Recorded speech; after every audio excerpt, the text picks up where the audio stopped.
하나님의 말씀 같이 보겠습니다. 하나님의 말씀 신약성경 야고보서 2장 1절부터 13절 말씀까지 보겠습니다. 내 형제들아, 영광의 주 곧 우리 주 예수 그리스도에 대한 믿음을 너희가 가졌으니 사람을 차별하여 대하지 말라.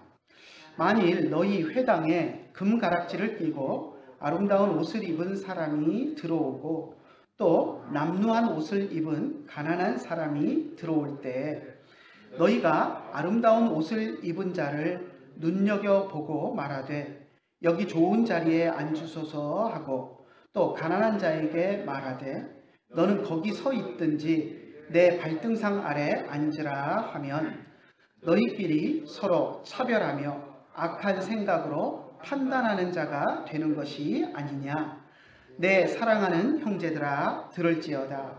하나님이 세상에서 가난한 자를 택하사 믿음에 부요하게 하시고 또 자기를 사랑하는 자들에게 약속하신 나라를 상속으로 받게 하지 아니하셨느냐. 너희는 도리어 가난한 자를 업신 여겼도다. 부자는 너희를 억압하며 법정으로 끌고 가지 아니하느냐. 그들은 너희에게 대하여 일컫는 바 그 아름다운 이름을 비방하지 아니하느냐. 너희가 만일 성경에 기록된 대로 내 이웃 사랑하기를 내 몸과 같이 하라 하신 최고의 법을 지키면 잘하는 것이거니와 만일 너희가 사람을 차별하여 대하면 죄를 짓는 것이니 율법이 너희를 범법자로 정죄하리라. 누구든지 온 율법을 지키다가 그 하나를 범하면 모두 범한 자가 되나니 간음하지 말라 하시니가 또한 살인하지 말라 하셨은즉 내가 비록 간음하지 아니하여도 살인하면 율법을 범한 자가 되느니라. 너희는 자유의 율법대로 심판받을 자처럼 말도 하고 행하기도 하라. 긍휼을 행하지 아니하는 자에게는 긍휼 없는 심판이 있으리라. 긍휼은 심판을 이기고 자랑하느니라. 아멘.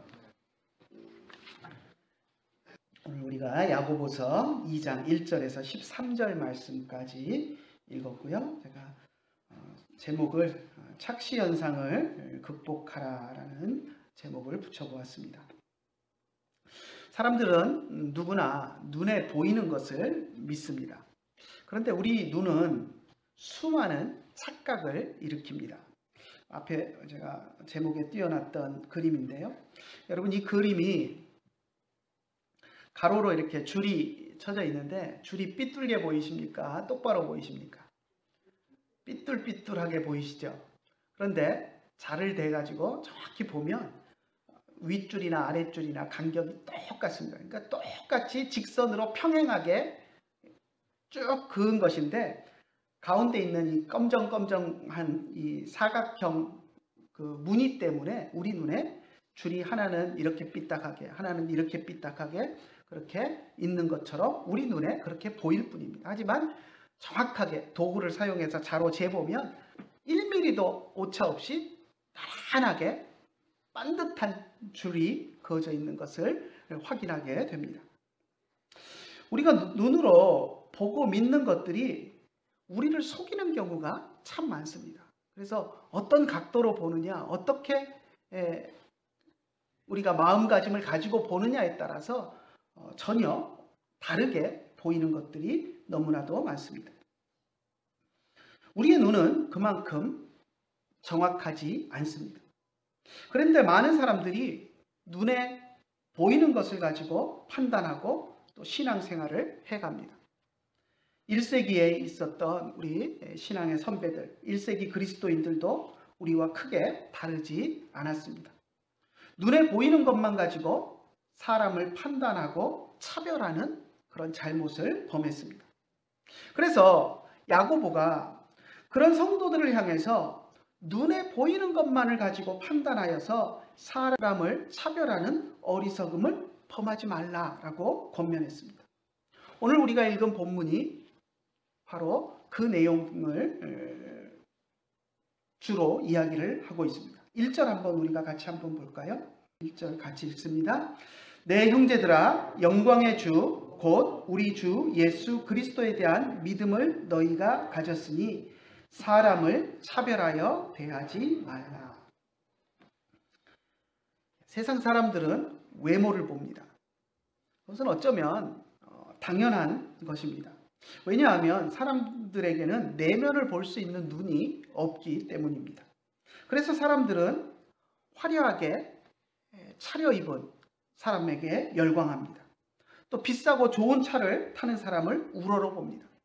또 높은 지위에 있는 사람들이 나타나면 그 모습을 보고 굽신대며 또 따라다닙니다. 많은 사람에게 알려진 유명인과 어떻게든 인맥을 만들어 보려고 애씁니다. 그것이 눈에 보이는 것을 가지고 행동하는 보통 사람들의 모습입니다. 하지만 우리 그리스도인들은 외모로 사람을 보지 말아야 합니다.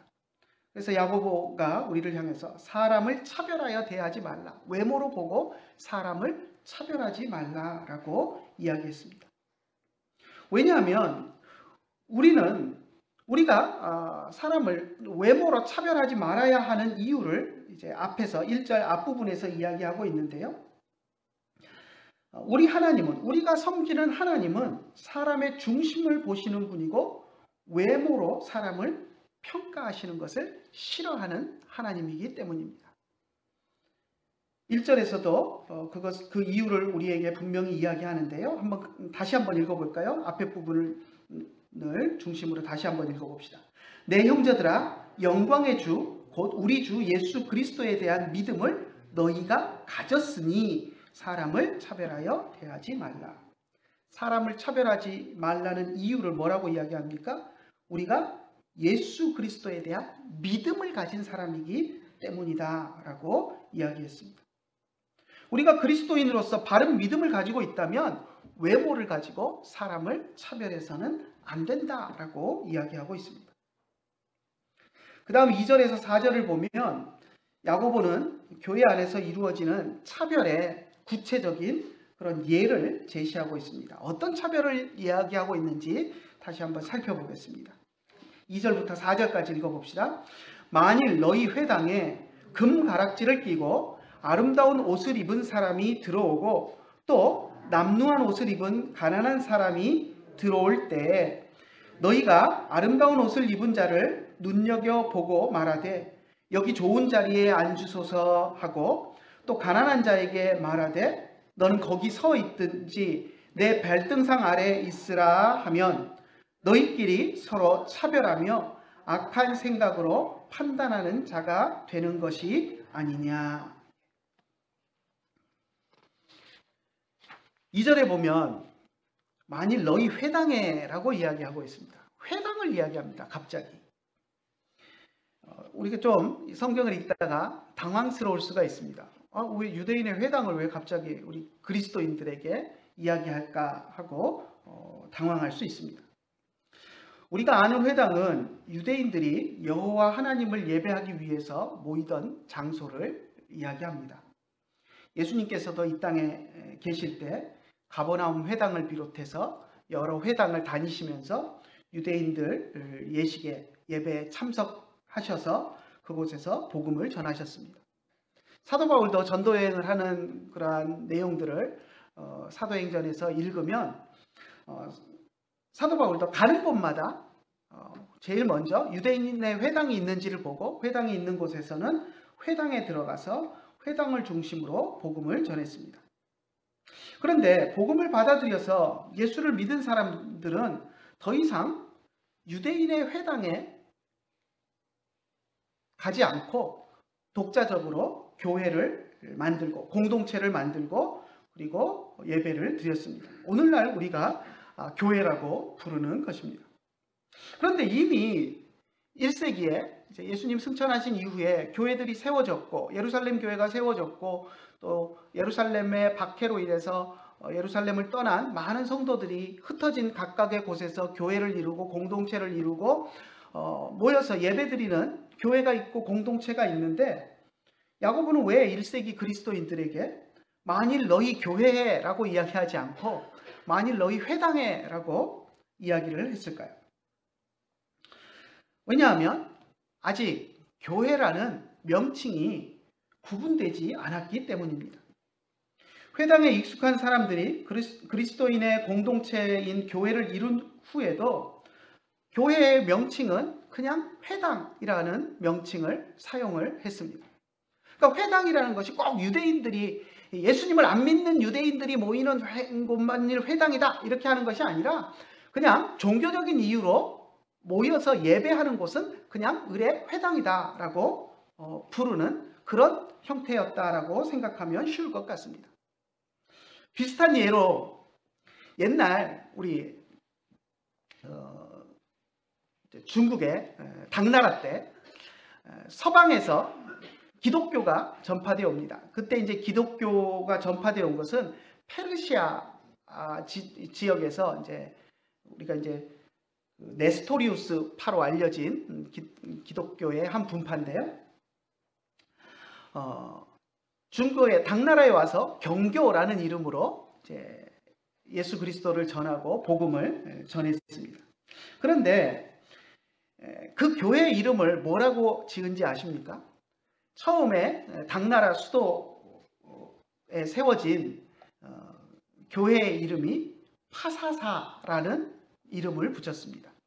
파사라는 말은 서방에 있는 그 페르시아라는 나라를 한자로 이제 중국 사람들이 쓰는 형태가 이제 파사고요. 거기다 뒤에다가 절사자를 붙여서 파사사라고 불렀습니다. 교회인데 절사자를 붙여서 절이라고 불렀습니다. 왜 그렇게 불렀겠습니까? 그들에게는 그냥 종교 행위를 하는 그곳은 절사자를 붙여서 쓰는 습관이 있기 때문에 그것이 부처를 섬기는 절이 됐던 예수님을 믿는 교회가 됐던 종교 활동을 하는 단체가 모이는 곳이라는 의미로 절사자를 붙여서 페르시아 종교가 와서 모이는 곳이라고 해서 파사사라고 붙였습니다. 나중에 이제 이 페르시아 로마 이쪽을 또 대진국이라고 부르는 그 이름을 따라서 그 다음에 이제 세워지는 교회들은 대진사라는 이름으로 또 붙여지기도 했습니다. 아무튼 절사자를 붙여서 교회인데 절이라고 불렀던 것처럼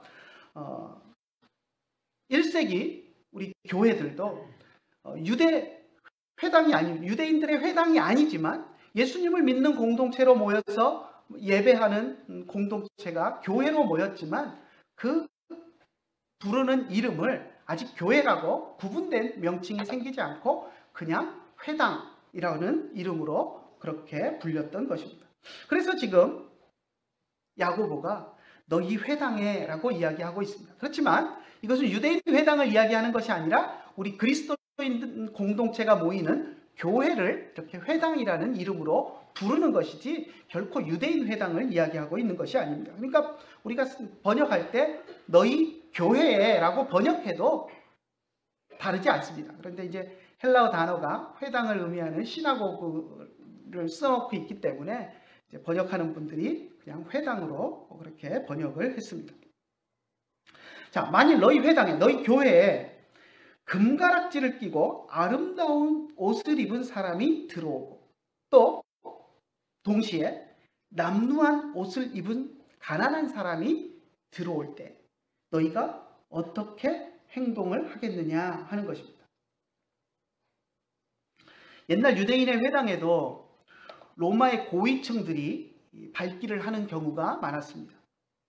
유대인들의 여호와 종교에 관심을 가진 사람들 가운데 특히 또 성경에 관심을 가지고 이제 당시의 종교가 그렇게 막 경전을 가지고 있는 이런 종교들이 거의 없었기 때문에 유대인들의 그 성경에 많은 그 지식인들이 관심을 가졌었습니다. 그래서 로마의 고위층들이 유대교에 관심을 가지고 어떤 하나님을 믿는지 또 유대인들의 성경에서 어떤 이야기를 하고 있는지 그것이 궁금해서 그것을 알고 싶어하는 호기심에 많은 사람들이 유대인 회당을 찾는 경우들이 있었습니다. 또 그들 가운데는 실제로 성경에 기록된 것들을 깨닫고 여호와 하나님에 대한 진실한 믿음을 가진 사람들도 더러 있었습니다. 우리는 그들을 경건한 이방인들이라고 성경에 호칭하고 있습니다. 마찬가지로 로마의 고위층 사람들 가운데 그리스도인의 교회를 찾는 사람들도 있었습니다. 그들은 화려하고 좋은 옷을 입었고 손에는 금가락지를 끼고 있었습니다. 금가락지, 아름다운 옷, 이것은 로마의 고위층을 대표하는 그러한 신분의 차림새를 이야기해주는 그런 표현입니다. 야고보는 그런 사람들이 교회를 찾아왔을 때를 가정에서 이야기를 꺼내들었습니다. 가정에서 이야기를 꺼내들었지만 실제로 그런 경우들이 교회 안에서 일어나고 있는 실제적인 이야기였습니다. 좋은 옷을 입고 금가락지도 낀 높은 신분의 사람들이 교회를 찾아왔고 또 가난한 사람도 교회를 찾아왔는데 성도들이 높은 신분의 사람들은 딱 눈여겨보고 있다가 저 비싼 옷 입은 뭐 하는 사람이지? 높은 신분의 사람인데? 하고 이렇게 눈여겨보고 있다가 다가가서 그들을 상석으로 안내하고 가난한 사람은 그냥 문 앞에 서 있으라고 하고 어딜 들어와? 그냥 너는 문 앞에 서 있어. 아니면 내 여기 발등상이라고 표현을 했는데 내 저 발치에 가서 앉아 있어 하고 천대하는 그런 모습을 이야기를 했습니다. 그렇게 외모로 차별하는 것을 야고보가 가정을 하는데요. 이것은 실제로 1세기 교회 안에서 일어났던 일들을 가정을 한 것입니다. 그리고 외모로 사람을 차별하는 행동은 하나님이 싫어하시는 악한 생각에서 나오는 것이다 라고 분명하게 이야기했습니다. 너희끼리 서로 차별하며 악한 생각으로 판단하는 자가 되는 것이 아니냐. 그것은 악한 생각에서 나온 것이다 라고 이야기했습니다. 사람들은 외모를 봅니다. 그것이 연약한 우리의 자화상입니다. 화려하게 차려입은 사람에게 우리는 열광하고 비싸고 좋은 차를 타는 사람을 우러러보고 높은 지위에 있는 사람들에게 굽신댑니다. 하지만 하나님은 우리의 중심을, 사람의 중심을 보십니다. 하나님께서는 화려한 옷을 입은 부자들이라고 해서 그들을 택하여 너희가 부자니까, 너희가 화려한 옷을 입었으니까, 멋진 사람들이니까 내가 너희들을 택하여 구원하겠다 이렇게 하시지 않습니다. 비록 가난한 자들이라도 그들의 마음 중심을 보시고 그들을 하나님의 자녀로 택하셔서 풍성한 믿음을 허락하시고 하나님의 나라를 상속받도록 하십니다. 그것이 야고보가 5절에서 이야기하는 것입니다. 5절 한번 같이 읽어볼까요? 내 사랑하는 형제들아 들을지어다. 하나님이 세상에서 가난한 자를 택하사 믿음에 부요하게 하시고 또 자기를 사랑하는 자들에게 약속하신 나라를 상속으로 받게 하지 아니하셨느냐. 하나님이 세상에서 가난한 자들을 택하셨다라고 이야기합니다. 그렇다고 하나님이 부자들은 다 외면하시고 가난한 자들만 골라서 가난한 자들은 다 택하셨다 이 말은 아닙니다. 결코 그렇게 오해하면 안 됩니다. 가난한 것과 부한 것과 상관없이 하나님은 우리의 중심을 보시고 가난한 자일지라도 그들을 외면하지 않고 그들을 택하셔서 그들에게 풍부한 믿음을 주시고, 여기서 부요하게 하셨다라는 것은 세상에서 부자로 만들어 주셨다라는 것이 아니라 우리 안에 풍성한 믿음을 채워 주셨다라는 의미입니다. 믿음에 부요하게 하시고 자기를 사랑하는 자들에게 약속하신 나라, 어떤 나라죠? 하나님의 나라, 천국을 상속으로 받게 하셨다라고 이야기합니다. 하나님이 천국을 주시는 데 있어서 부자와 가난한 자를 차별하지 않으셨다라고 분명하게 이야기합니다.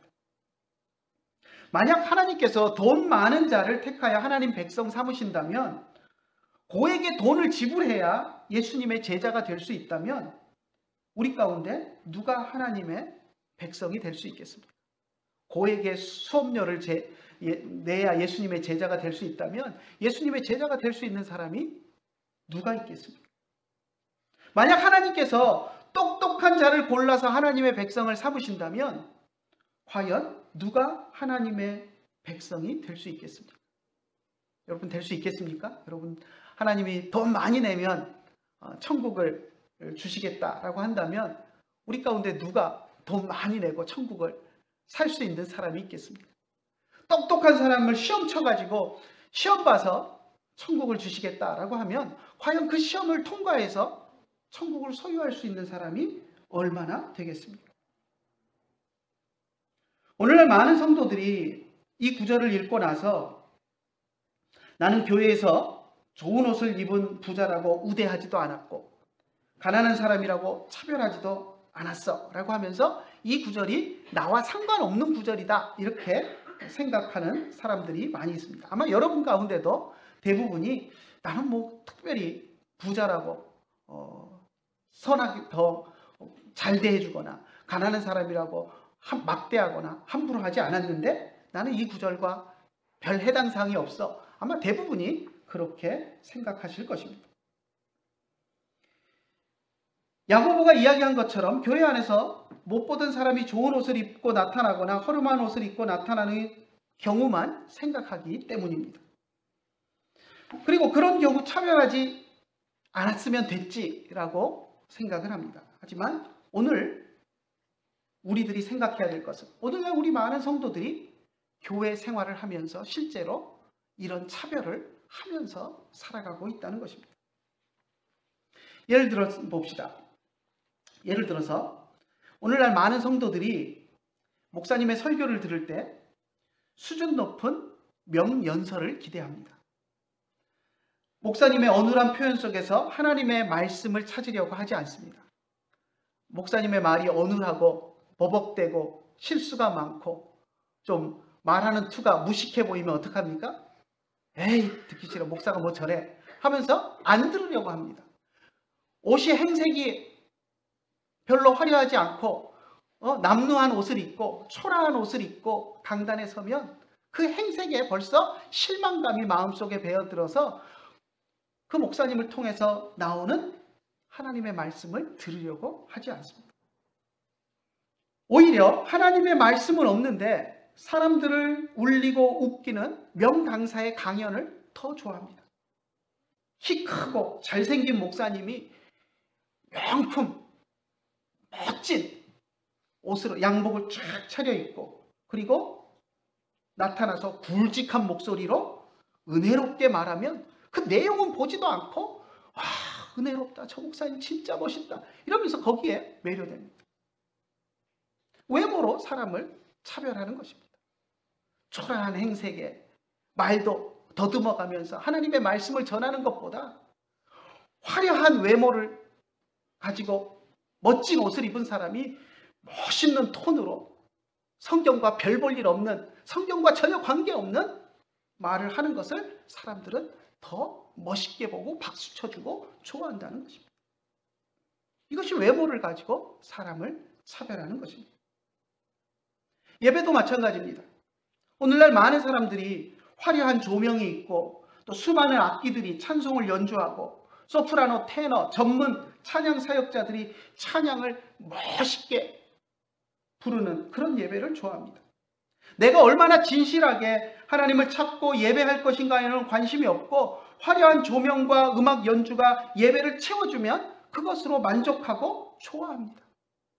그리고 목사님이 멋있는 명강연처럼 하면서 또 감동을 주는 이야기를 하면서 울리기도 하고 웃기기도 하고 그러면 그것을 감동받았다라고 이야기하고 은혜받았다라고 이야기합니다. 하나님의 말씀과 전혀 상관없는 이야기를 들으면서도 마음에 감동이 돼서 울고 웃고 하면서 그것을 은혜받은 것으로 착각하면서 살아갑니다. 기도할 때도 그렇죠. 기도할 때도 큰 소리로 미사여구를 섞어가면서 청산유수로 기도하면 훌륭한 기도라고 생각합니다. 남들이 못 따라듣는 방언으로 거침없이 기도하면 또 와 방언까지 하네 하면서 또 우러러 봅니다. 그것이 오늘날 우리들의 자화상입니다. 외모로 사람을 평가하면서 신앙생활을 하고 있는 것입니다. 6절과 7절을 한번 같이 읽어볼까요? 너희는 도리어 가난한 자를 없인 여겼도다. 부자는 너희를 억압하며 법정으로 끌고 가지 아니하느냐. 그들은 너희에게 대하여 일컫는 바 그 아름다운 이름을 비방하지 아니하느냐. 야고보는 1세기 그리스도인들을 향해서 외모로 다른 사람을 판단하고 차별했다라고 이야기합니다. 우리를 향해서도 하는 이야기입니다. 너희는 도리어 가난한 자를 없인 여겼도다. 우리는 언제 우리가 가난한 자를 없인 여겼습니까? 나는 교회에 화려한 차림을 하고 온 사람을 특별히 환영한 적도 없고 초라한 행색이라고 그 사람을 무시한 적도 없는데 내가 언제 그랬습니까? 라고 이야기하지만 우리를 향해서 가난한 자를 없인 여겼다. 외모로 사람을 차별했다라고 이야기합니다. 그리고 우리가 좋게 여기는 그 부자들, 화려한 외모의 사람들은 오히려 우리를 억압하며 비방하는 사람들이다라고 이야기했습니다. 실제로 외모가 화려한 사람들은 성도들의 신앙에, 교회에 도움이 되지 않았습니다. 물론 1세기 교회를 찾아왔던 이 신분 높은 로마의 사람들 가운데도 더러 믿음이 신실한 사람들이 있었습니다. 하나님을 믿고 예수님 앞에 신실하게 행했던 사람들이 더러 있었지만 1세기 교회나 회당을 찾는 화려한 옷을 입은 대부분의 사람들은 로마 제국의 고위층들로서 그들이 결국에 가서는 교회를 핍박하고 유대인의 회당을 말살하는 그런 정책을 폈던 사람들이 많이 있었습니다. 그래서 야고보는 부자는 너희를 억압하며 법정으로 끌고 가지 않느냐라고 이야기했습니다. 너희가 그들이 교회에 왔다고 화려한 옷만 보고 그들을 앞에 굽신거리면서 그들을 대접했지만 결국 그들이 너희를 송사하고 너희를 법정으로 끌고 가지 않았느냐라고 이야기하고 있는 것입니다. 또 너희의 이름을 비방하지 않았느냐라고 이야기합니다. 우리의 이름이 뭘까요? 우리의 이름, 거룩한 성도라는, 하나님의 백성이라는 성도라는 이름을 그들이 훼손하고 비방했다라는 것입니다. 오늘날도 우리 성도들이 외모로 판단해서 열광하는 사람들 가운데 그것을 이용해서 성도들을 억압하고 착취하는 경우들이 많이 있습니다. 특히 대표적인 예가 이단의 교주들이 그렇지 않습니까? 요즘 보면 또 그 언제적 정명석인데 요즘 또 정명석이 등장하는지 모르겠어요. 제가 대학 때도 정명석 그 JMS 그 서클이라고 그러죠. 동아리가 저희 학교에도 있어가지고 성화라고 해가지고 제 친구들 가운데도 거기 가가지고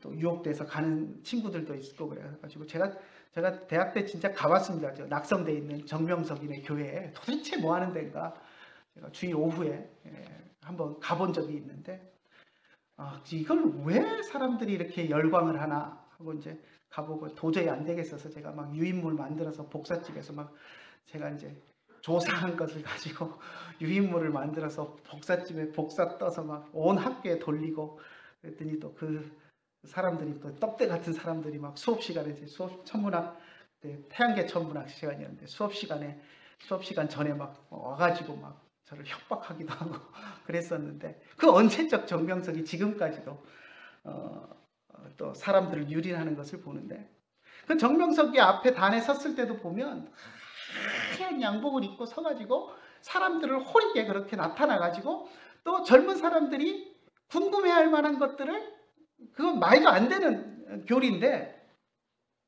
그런 것들을 자기만 가르치는 것처럼 성경에 있는 것을 비밀을 딴 교회에서는 이야기 안 하는데 자기만 이야기하는 것처럼 그렇게 막 언변을 통해서 술수를 가지고 그렇게 달변으로 이야기를 합니다. 그러면 그 겉으로 드러나는 화려한 외모와 달변에 속아가지고 사람들이 열광을 합니다. 그럼 어떻게 됩니까? 그 열광하는 사람들을 이 화려한 외모의 사람이 어떻게 하죠? 유린합니다. 그렇죠? 성적으로 유린하고 또 재산을 갈취하고 하는 일들을 행합니다. 정명석뿐만 아니라 수많은 이단들이 그렇게 하고 있죠. 또 이단들뿐만 아니라 많은 사람들에게 인기를 누리는 대형교회 목사님들이나 부흥사들이나 찬양 사역자들도 자기도 모르는 사이에 그와 비슷한 형태로 성도들을 우롱하고 착취하는 형태로 빠져들기가 쉽습니다. 그것을 당연시하고 자기를 떠받들어주고 자기를 우상시하는 것들을 당연하게 생각하고 그것을 즐기는 그런 잘못에 빠지게 되는 것입니다.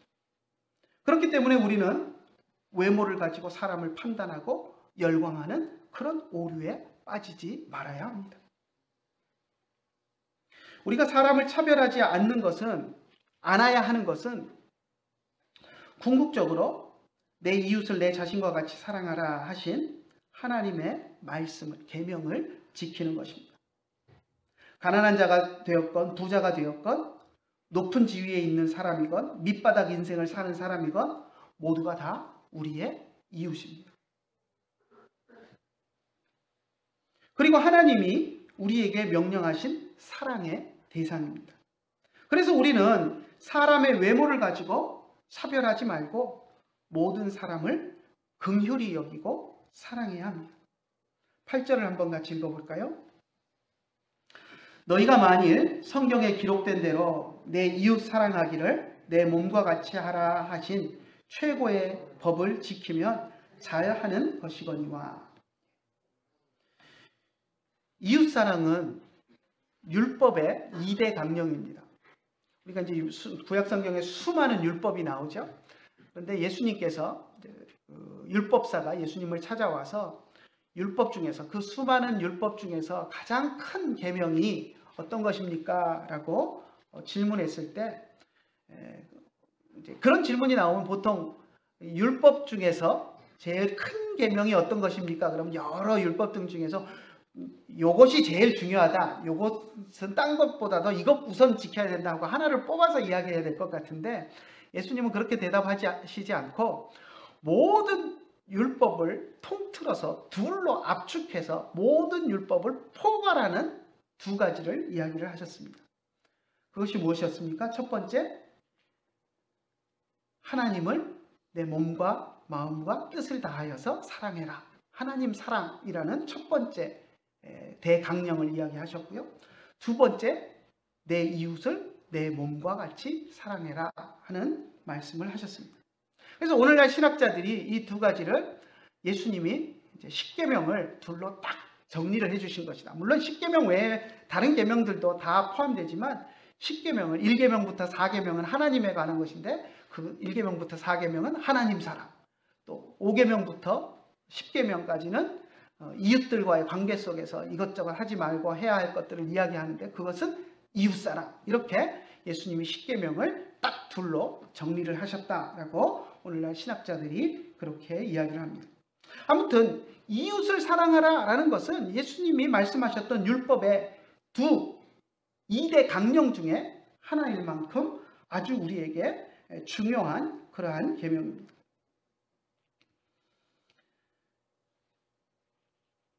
그렇기 때문에 이 계명을 어긴 사람은 율법을 어긴 사람이다라고 분명하게 야고보는 이야기합니다. 율법의 정죄를 받을 수밖에 없다고 이야기합니다. 9절 한번 읽어볼까요? 만일 너희가 사람을 차별하여 대하면 죄를 짓는 것이니 율법이 너희를 범법자로 정죄하리라. 사람을 차별하여 대하는 것은 이웃을 사랑하지 않는 행동이고 이웃을 사랑하라는 계명을 어긴 것이고 결국 율법을 범한 자가 되어서 너희들이 율법을 범한 것에 대한 죄값을 받게 될 것이다 라고 이야기를 하고 있는 것입니다. 작은 율법 하나라도 지키지 못하면 율법을 지키지 못하는 자로 정죄되는 것이 당연한데 예수님이 말씀하셨던 율법의 2대 강령 중에 하나인 이웃사랑에 대한 계명을 어겼다면 율법을 어긴 자로 정죄되는 것은 너무나도 당연하다라고 이야기를 하고 있는 것입니다. 자, 마지막 12절과 13절 한번 같이 읽어볼까요? 너희는 자유의 율법대로 심판을 받을 자처럼 말도 하고 행하기도 하라. 긍휼을 행하지 아니하는 자에게는 긍휼 없는 심판이 있으리라. 긍휼은 심판을 이기고 자랑하느니라. 율법을 이야기하면서 율법에 심판받을 것을 생각하면서 행동하라라고 이야기합니다. 그런데 뒤에 보면 말도 하고 행하기도 하라라고 이야기합니다. 여기서 어떻게 보면 이 구절이 별건 아닌 것 같지만, 그리고 우리가 지나가면서 쉽게 읽고 지나가기 쉬운 구절이지만, 말도 하고 행하기도 하라라는 이 구절은 어떻게 보면 야고보서의 그런 중심 주제를 스치듯이 이야기해주는 그러한 구절입니다. 우리가 말을 하는 것도 중요하지만 말을 한 것이 있으면 반드시 그 말대로 행해야 한다는 것입니다. 이웃사랑을 입으로 우리가 이야기했다면 행동으로도 이웃사랑이 나타나야 된다라는 것을 이야기하고 있습니다. 야고보서의 어떤 큰 맥락이 우리가 입으로만 고백하는 신앙이 아니라 그 입으로 고백한 신앙은 행동이 따라와야 참 신앙이라고, 자기가 입으로 고백한 것에 대한 증거가 된다라는 것을 이야기하는데요. 여기서도 말도 하고 행하기도 하라라고 분명하게 이야기하고 있습니다. 그리고 긍휼을 행하지 아니하는 자에게는 긍휼 없는 심판이 있을 것이다. 다른 사람을 대할 때 긍휼 없이 허름한 사람이라고 해서, 볼품없는 사람이라고 해서, 나보다 못하고 별 볼 일 없는 사람이라고 해서 그 사람을 무시하고 긍휼 없이 대한 사람에게는 긍휼 없는 심판이 있을 것이다 라고 이야기를 하고 있습니다. 그리고 긍휼은 심판을 이긴다 라고 이야기합니다. 여기서 뒤에 맨 마지막에 자랑하느니라 라는 말이 붙어 있는데, 원문을 보다 저 깜짝 놀랐습니다. 원문에는 자랑하리로다 하는 말이 없어요. 그냥 긍휼은 심판보다 더 뛰어나다, 더 높다, 긍휼은 심판을 초과한다, 이런 의미로 한 줄 딱 있지 자랑하느니라라는 말이 없는데, 번역하는 분들이 왜 자랑하느니라라는 말을 갖다 넣는지 모르겠어요. 그래서 저는 원문하고 대조해서 성경을 보다가 아무튼 깜짝 놀랐습니다. 아무튼 원문에는 자랑한다는 말은 없고요. 긍휼이 심판보다 더 뛰어나다, 더 높다, 더 훌륭한 것이다. 그러니 너희들이 긍휼을 통해서 세상을 대하고 사람들을 대하고 이웃을 대해라 라고 말하고 있는 것을 보게 됩니다. 오늘 우리가 야고보가 이야기하는 사람을 차별하지 말라라는 이 말씀에 대해서 우리가 보았습니다. 우리의 눈은 부정확합니다. 그리고 우리의 눈은 좋아 보이는 것, 그리고 화려해 보이는 것, 또 그런 것에, 높이 있는 것에 열광하게 되어 있습니다. 하지만 그러한 우리 눈에 보이는 것, 눈이 보고 좋아하고 열광하는 것에 우리가 쏠리지 말고 정말 하나님이 기뻐하시는 것이 무엇인가, 하나님이 원하시는 것이 무엇인가를 통찰하고 하나님이 우리에게 주시는 영적인 눈을 통하여서 내면을 살펴보고 하나님이 정말 기뻐하시는 일들로 우리의 삶을 채워가는 저와 여러분들이 되시기를 간절히 축원합니다. 기도하겠습니다. 하나님 아버지, 은혜를 감사합니다. 저희들을 사랑하여 주시고 오늘도 주님 앞에 나와서 또 예배할 수 있는 복을 누리게 하심을 감사합니다. 우리가 신앙생활을 하면서 우리가 그렇지 않다고 이야기하면서도 우리들도 모르는 사이에 우리도 눈에 보이는 대로, 눈에 보이는 것을 가지고 판단하고 사람을 정죄하고 또 눈에 보이는 것을 가지고 또 우리가 거기에 쏠려서 신앙생활을 했던 많은 경우들이 있습니다.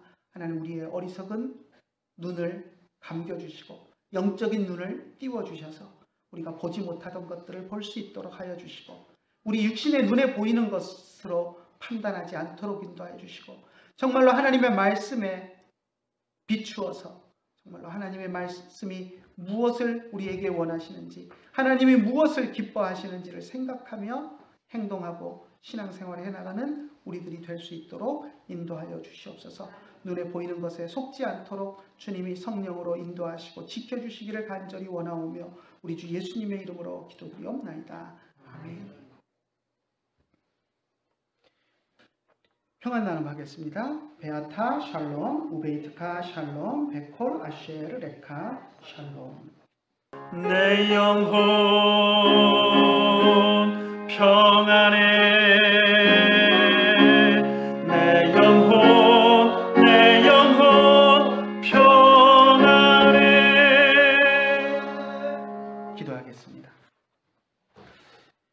이제는 우리 주 예수 그리스도의 크신 은혜와 하나님 아버지의 극진하신 사랑과 성령님의 감화하시고 감동하시고 우리 가운데 교통하심이 이제 주님 앞에 나와서 예배하며 또 주님을 바라보고 또 주님의 말씀을 따라서 내 이웃을 내 몸과 같이 사랑하라는 말씀을 따라서 또 교회 안에서 차별하지 않고 눈에 보이는 대로 판단하지 않고 하나님이 주시는 성령의 눈으로 보고 판단하기를 원하는 주의 사랑하는 자녀들 머리 위에 이제로부터 영원토록 함께 계실지어다. 아멘.